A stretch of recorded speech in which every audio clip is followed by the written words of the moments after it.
Hello, everyone. I'd like to welcome you to another episode of the Phil Snow Show. And today, I want to address what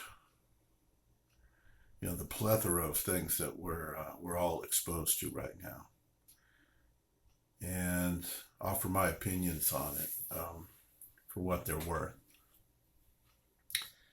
We are living in certainly what are considered by most everyone to be both disturbing and confusing times.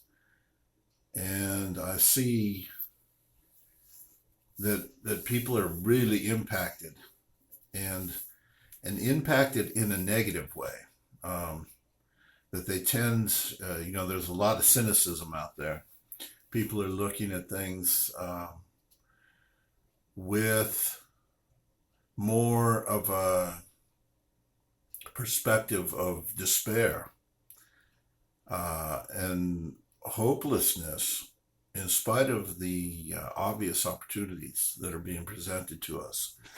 And I think a lot of this has to do with just our misunderstanding of things, and the root of that being the misunderstanding of ourselves and who we are and what our purpose is.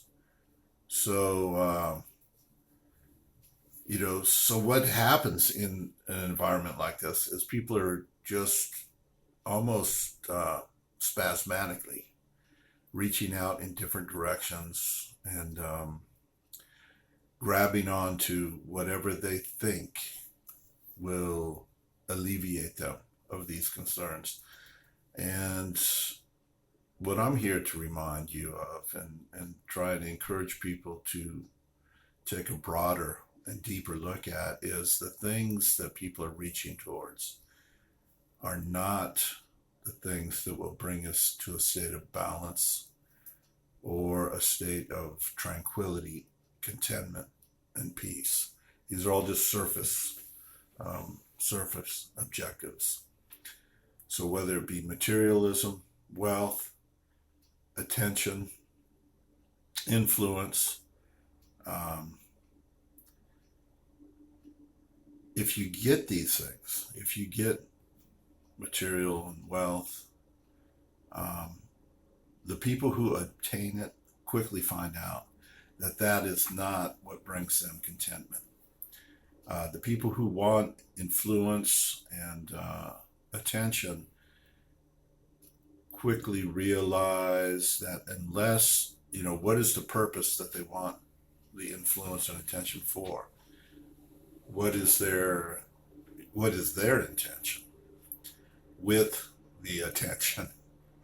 If it's to do good, then they'll find their way. If it's just simply to satisfy their ego and to fill some other aspect that they feel is missing in their lives, then it's just going to lead to, it may lead to wealth, it may lead to, some material things, but again, they'll find out, like the people who pursued those two things, that it's not satisfying. So I want to talk to myself and to you about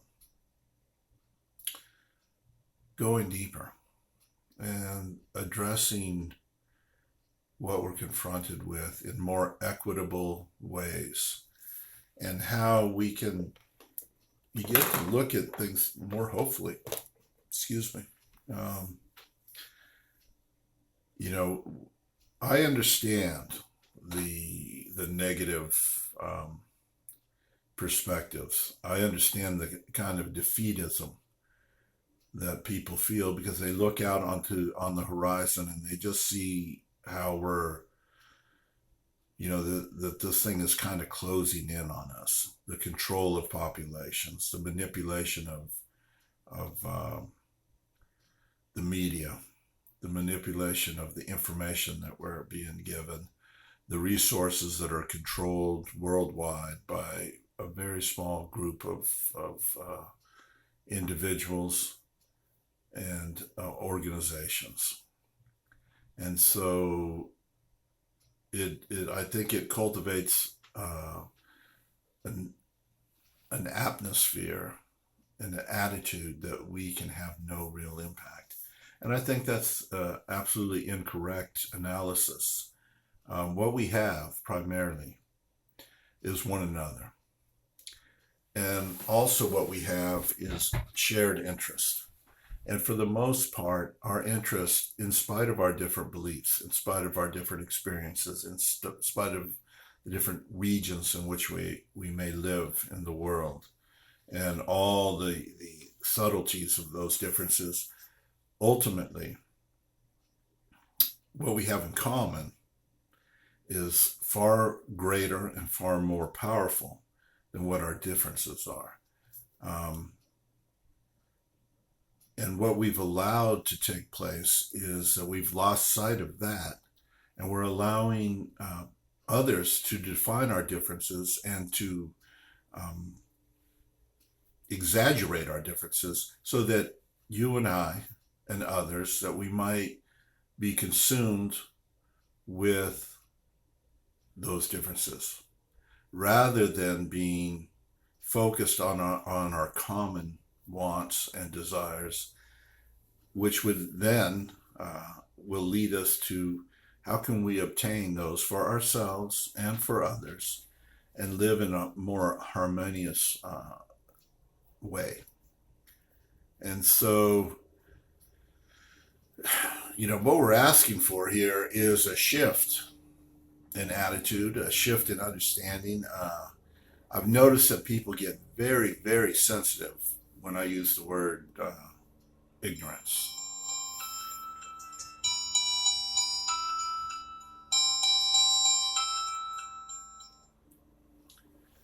For obvious reasons. No one wants to be considered ignorant, but the word ignorance isn't as offensive as we've kind of painted it to be. Rather, it simply means that we don't know. So if we're ignorant about something, we don't know about it. It doesn't mean we can't know about it. It doesn't mean we're stupid or that we don't have the capacity to learn. It just means it's something we don't know about. If you've never traveled in a desert or in the mountains, or if you've never sailed on the ocean, then it wouldn't be inappropriate to say, "Well, you're ignorant about that." It's just a simple statement of fact. Don't be bothered by that and be offended by it. Rather say, "Yeah, I am ignorant. I've never been out on the open ocean. I don't know what it is to walk through a desert, or how to prepare for it, or what are the unexpected things that I might be confronted with, or in the mountains, or for I'm just using these simple analogies to bring out, to illustrate that we're all ignorant, and we shouldn't be offended by that accusation. Rather, we should find the humility to acknowledge our ignorance, and more importantly, strive to overcome our ignorance.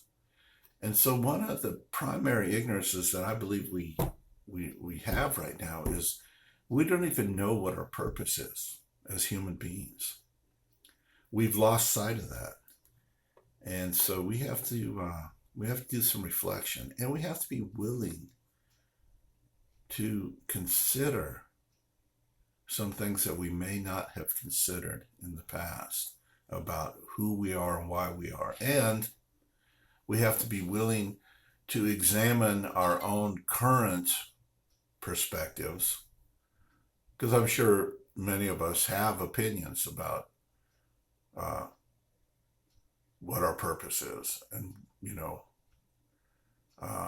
but we have to be willing to examine our current perspectives and weigh it against evidence and proofs and see, does it hold water? And if it doesn't hold water, be willing to maybe abandon it, or at least alter it so that it holds to the truth, to verifiable experiential truths. And so that's all I wanted to say for now. I mean, there's been so much more. I haven't had a lot of time to be in here, and there's a lot more I want to say, and we will get to that. But we're looking at some really trying times right now, and really what I consider exciting and opportunity. We're in a time that's layered with opportunity, but it requires us. When I say us, I'm talking about individuals, the common people. We have to quit either blaming. I don't even like to call our political leaders leaders. We refer to them as our leadership. This is inappropriate. They're our representatives. They're not our leaders. We are our leaders, and they should be representing us. If we're considering them our leaders, then that's just we've abdicated our own responsibility. And so it's time that we take back leadership of our own lives, that we engage in a way which is we take ownership of our lives and the direction in which we're heading, both as individuals and as a society. And we're living in a time where this is possible, but it requires that we act upon it. So this is it for now. Some thoughts to think about, and we'll talk soon.